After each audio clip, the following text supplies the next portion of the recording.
దేశంలో వేగంగా అభివృద్ధి చెందుతున్న పౌర విమానయాన రంగంలో పెట్టుబడులు పెట్టాలని ప్రధాని నరేంద్ర మోదీ పిలుపునిచ్చారు.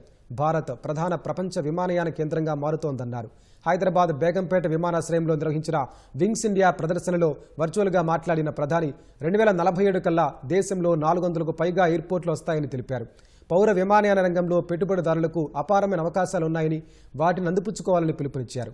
అంతకుముందు వింగ్స్ ఇండియా ప్రదర్శనను పౌర విమానయాన శాఖ మంత్రి రామ్మోహన్ నాయుడు ప్రారంభించారు. పౌర విమానయాన శాఖ, federation of Indian chambers of commerce and industry ఆధ్వర్యంలో దీన్ని నిర్వహిస్తున్నారు. ఈ నెల 31 వరకు ఇది కొనసాగనుంది. ఈ సందర్భంగా 2028 కల్లా పౌర విమానయాన రంగంలో 15,000 కోట్ల పెట్టుబడులు పెట్టనున్నట్లు ఏఏఐ సంస్థ ప్రకటించింది. వచ్చే 3 రోజుల్లో సంస్థల మధ్య చాలా ఒప్పందాలు జరిగే అవకాశం ఉందని పౌర విమానయాన శాఖ కార్యదర్శి వెల్లడించారు. వింగ్స్ ఇండియా ప్రదర్శనలో వివిధ దేశాలు, సంస్థలకు చెందిన విభిన్న రకాల విమానాలు, హెలికాప్టర్లు, పోర్టబుల్ ఫ్లైట్లు, వాణిజ్య విమాన విన్యాసాలు ఆకట్టుకుంటున్నాయి. ఎయిర్ షోతో పాటు రాత్రివేళ డ్రోన్లతో ప్రత్యేక ప్రదర్శన నిర్వహించారు.